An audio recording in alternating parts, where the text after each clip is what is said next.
Hello everyone, this is SMD Mazharul Haq, Assistant Professor, Triplet Department, ISL Engineering College, and I am dealing the subject utilization of electrical energy. And today's topic is about the speed time curve. So the speed time curve is nothing but it is a curve between the speed and the time where we are having speed on y-axis and time on x-axis and plotting the curve, and we are getting an in-depth idea about the speed and the train mechanics or the traction mechanics here. So let's move into the topic now. System we are having this speed time curve. So in the speed time curve we are able to see here the time is in the x-axis and speed is in the y-axis. When a train is started, it does not pick up its speed directly so to a higher level, so it starts from zero only. So in that process you are drawing the speed time curve for the train and how the speed is being uh, differentiated with time, or we can say that how the speed time curve is plotted. So we will see here now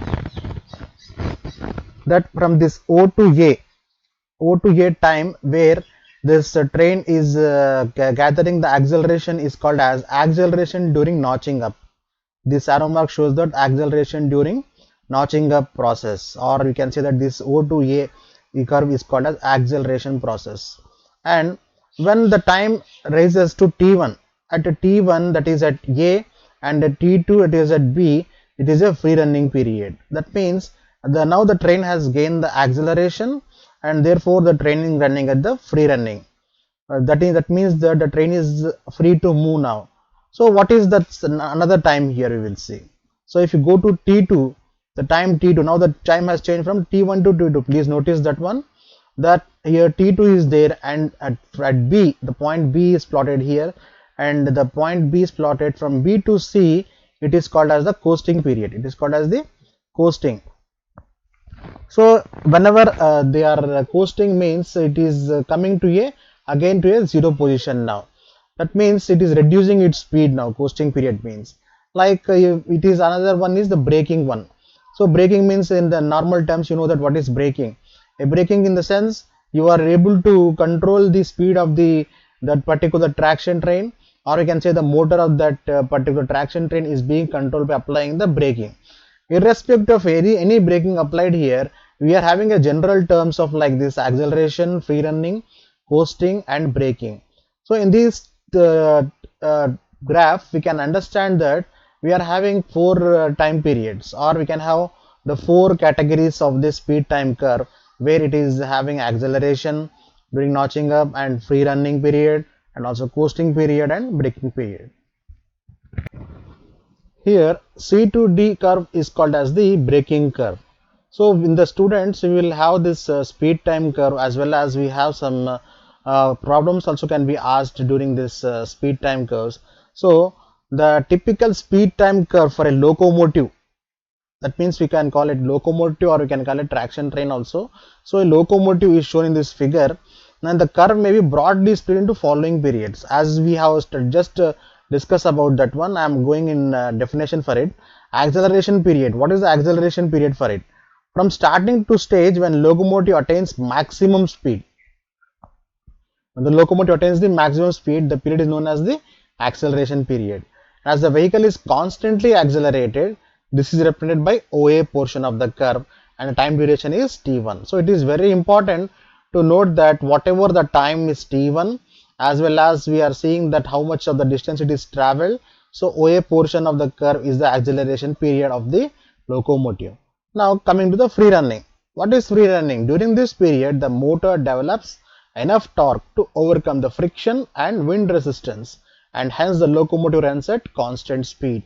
So please notice that this is the running period, free running period, where the locomotive has to develop some torque to overcome the friction and overcome the wind resistance from the atmosphere, and the locomotive should run at constant speed. This portion is known as AB in the graph. So you have seen the graph here. So graph shows that AB is the free running period. Okay. Now coming to other one, that is the coasting. When the locomotive is running at certain speed, if the motor is switch off, that means that the now the motor has been running at certain speed because of the free running period which was previously discussed. Now the coasting is nothing but it is a coasting period where the locomotive is at certain speed only. If the motor is switched off due to inertia, the vehicle will continue to run, of course, with little deceleration due to friction and windage. As I already told in the previous free running definition that it has to overcome the friction and wind resistance and it is running at some constant speed.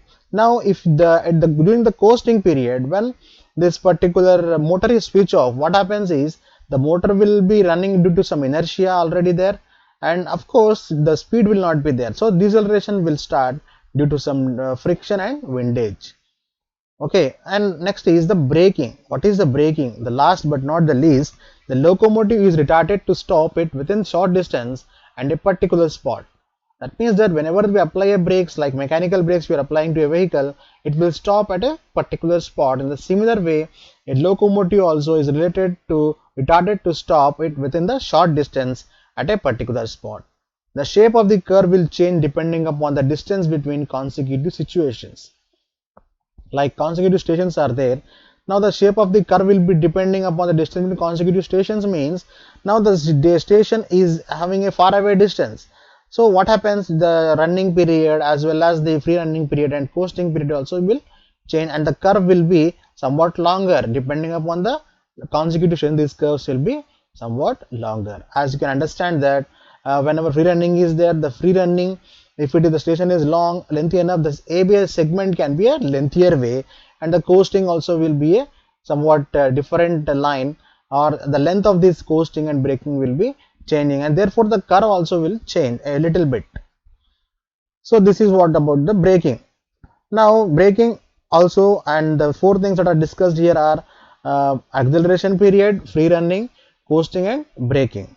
Now coming to the mechanics of train movement is an important part of this traction. What is the mechanics? Mechanics means now the train is having movement, how the train movement is being calculated and how the formulas are given for that. We have to be able to analyze this one and study the mechanics of train improvement.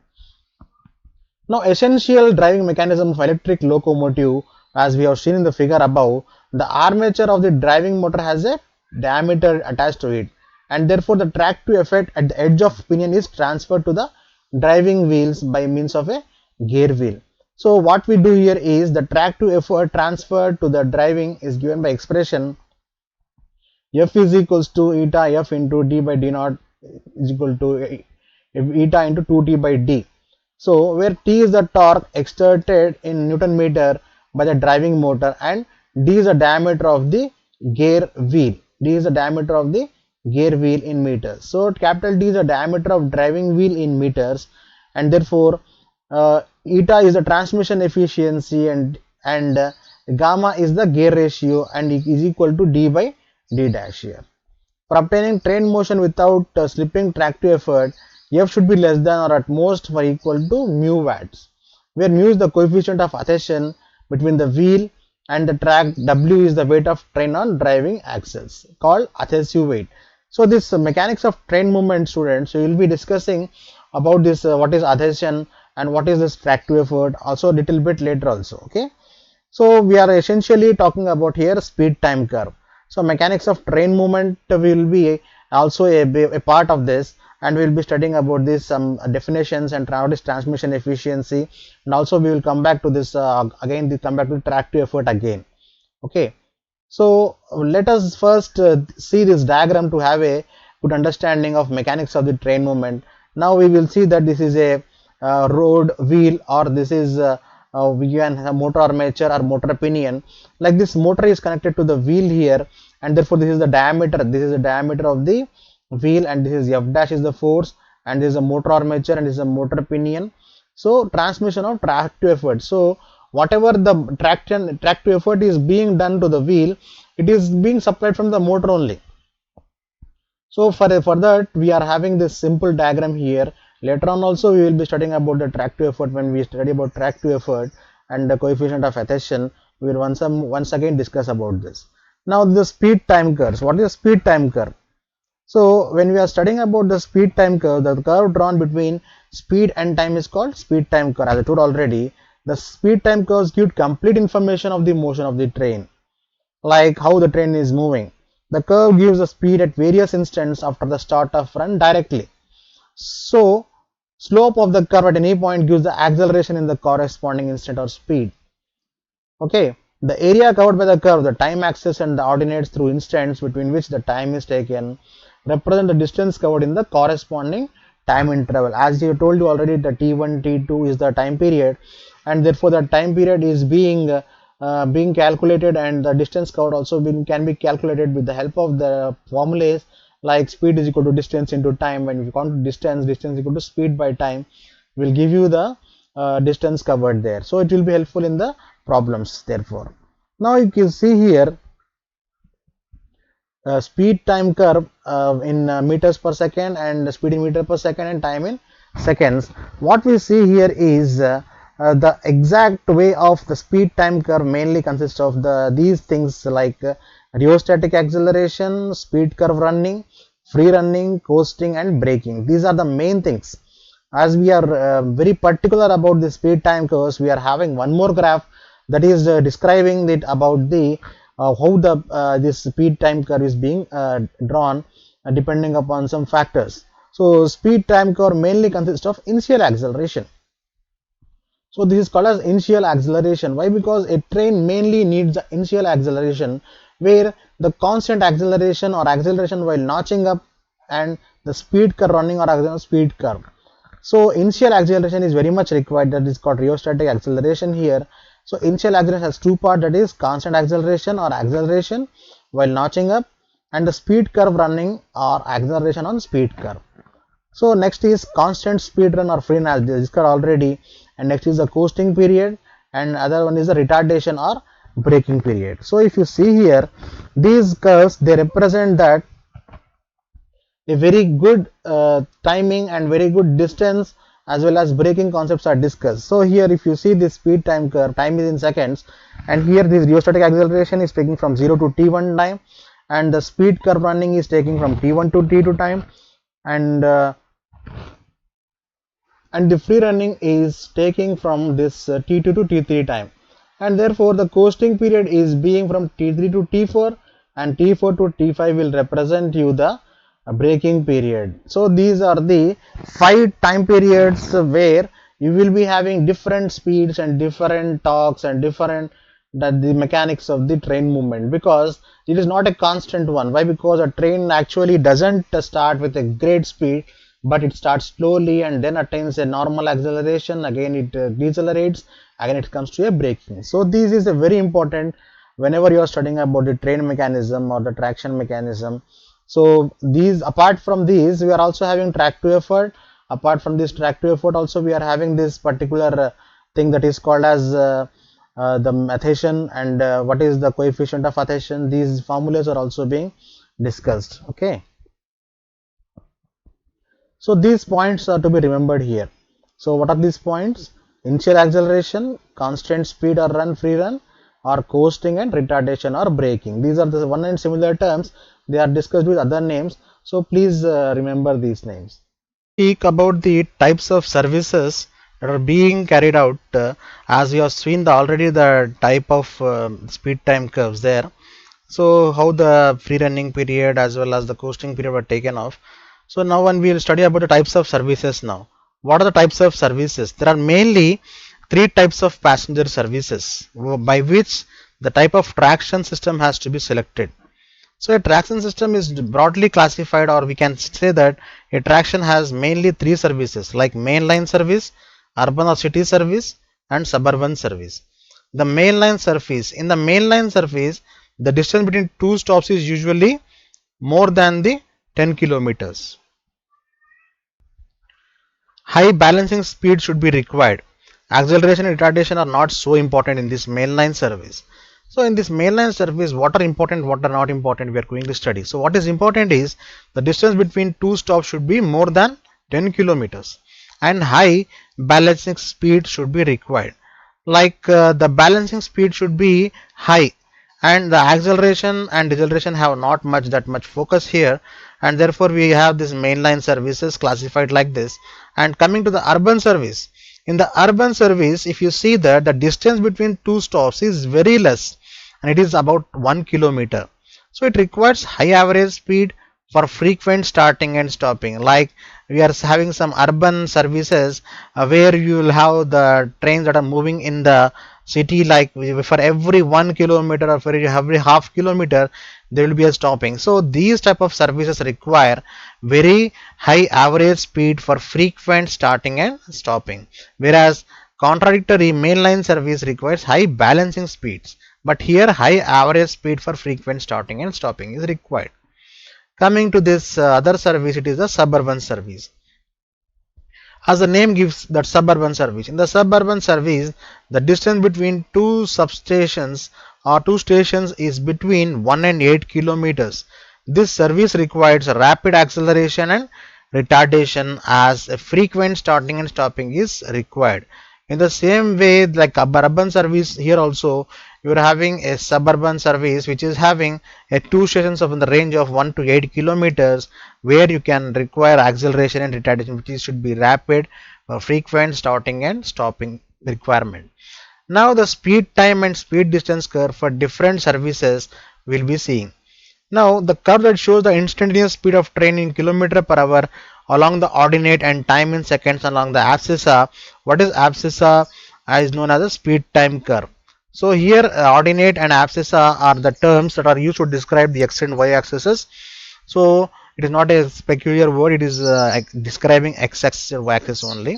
The curve that shows the distance between two stations in kilometer along the ordinate and time in seconds along the abscissa is known as speed time curve, speed distance curve, and the area under speed time curve gives the distance traveled during given time interval, and slope at any point in the curve towards abscissa gives the acceleration retardation at the instance.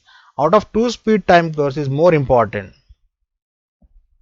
So from speed distance as well as the area, which is important is speed time curve is very important in these different types of services. So we can have here speed time curve, speed distance curve, as well as the area that gives us the this distance traveled, as well as the speed distance gives us some curve, and speed time also gives us some curve. Okay, now the speed time curve for mainline service we will see now. The typical speed time curve of train running on mainline service is shown in the figure, and it mainly consists of following time periods, like constant acceleration period is there, and acceleration on speed curve is there, and also free running period is there, and coasting period and braking period is mentioned. So if you see here this particular diagram, you are having for the mainline service constant acceleration, acceleration on speed curve, and free running, coasting, as well as braking. This is the curve that is defined here for the mainline service, and you can be noted here, and we can see that this is similar what we have discussed. So mainline service does not have different curve. So we will come to the constant acceleration now. During what is constant acceleration? This is the constant acceleration. So during this, the traction motor accelerates from rest, and the curve OA represents the constant accelerating period. During the instant O to T1, the current is maintained approximately constant, and the voltage across motor is gradually increased by cutting out the starting resistance, slowly moving from one notch to the other notch. Thus current taken by motor and track to efforts are practically constant, and therefore acceleration remains constant during this period. Hence this period is called as notch up accelerating period or rheostatic accelerating period. So this acceleration lies between 0.5 and 1 kilometer per hour. So I will tell you the values also here, that the value of this acceleration will lie from 0.5 and 1 kilometer per hour, and acceleration is denoted by the letter alpha or symbol alpha. Acceleration on speed curve during this running period T1 to T2. So we studied about 0 to T1. Now we are studying about the T1 to T2 period. So this T1 to T2 period, where you are having this acceleration is from T1 to T2. According to the characteristics of motor, its speed increase will decrease in the current, and finally current taken by the motor remains constant. Now the current remains constant. Why? Because the speed has been attained, but at the same time, even though train accelerates, the acceleration decreases with the increase in speed. Why? Because acceleration is required when you are gathering the speed. Acceleration will be maintained constant, or it will not be required when the motor is running at constant speed here now. Okay, when the current is being given to the motor properly and motor remains constant current, therefore the accelerator decreases with increasing speed. Finally, the accelerator reaches to zero for a certain speed, and with the track to effort exerted by the motor is exactly equal to train resistance, and this is known as the decreasing accelerating period, and this curve is called as AB. Okay, we talk now about the free running or constant speed period. So the train runs freely during the period T2 to T3, and the speed attained by the meter train at T2 during this speed is called as BC. And coasting period, already we have studied that C to D is the coasting period, where during this period the train runs due to the momentum attained at a particular instant and denoted by beta. Now braking period. The braking period is from T4 to T5, or we can say D to E, and in the mainline service the free running period will be more. The starting and braking periods are very negligible, and since the distance between the stops is 10 kilometers. Now the other special thing is speed time curve for suburban service. In suburban service, the distance between two adjacent stops for electric train is lying between 1 and 8 kilometers. In this service, the distance between stop is more than the urban service. Okay, and smaller than the mainline service. The typical speed time curve is also shown here, as we have studied about this mainline services here, and we are now studying about this particular time speed time curve for a suburban service. So see here, this acceleration curve is from 0 to A, and A to B is different, and this B to C is different. So you can see one thing, free run period is not present here in the suburban service. So you can say that the time curve of urban service has acceleration, coasting and retardation. For this service, there is no free running period. As I said already, the coasting period is comparatively larger, since the distance between the two stops is very much, and braking or retardation period is comparatively very small. So we can see the differences. It requires relatively high value of acceleration and retardation. Typically, acceleration at a value are ranging from 1.5 to 4 km per hour and 3 to 4 km per hour respectively. So now we will speak about the urban city service. How this urban city service is there? Acceleration, coasting and braking period. So if you go into this details, we are having there is no free running period in this also, and distance between two stop is less than about 1 kilometer, hence relatively short coasting period is there and longer braking period is required. The relative values of acceleration and retardation are high to achieve moderately high average between the stops. Here the small coasting period is included to save the energy consumption. Therefore, the acceleration for the urban service lies between 1.6 km to 4 km per hour. The coasting retardation is about 0.15 km per hour, and braking retardation is lying between the 3 to 5 km per hour. So we can see this table here, where you can see the distance traveled, mainline service, suburban service and urban service, and what are the features here. So distance between stop is more than 10 kilometers, and maximum speed attained in kilometer per hour, acceleration here and retardation, as well as features. So features are more important. Long free run period, coasting and accelerating periods are small. Here we are not having a free run, and free running period, coasting period is long, and here we are not having free running period and coasting period is small. So for suburban service you are having the coasting period as long, and for urban service you are having the coasting period is very small. Why? Because I have told you already that the distance between the stations also matters a lot here. Okay.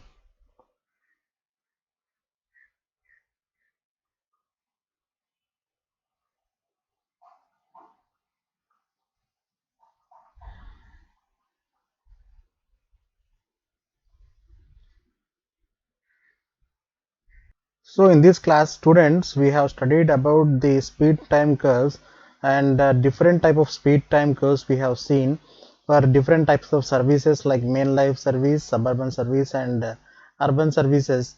So we will talk about these things, and reactive effort and adhesion and some definitions in the next class. Thank you very much.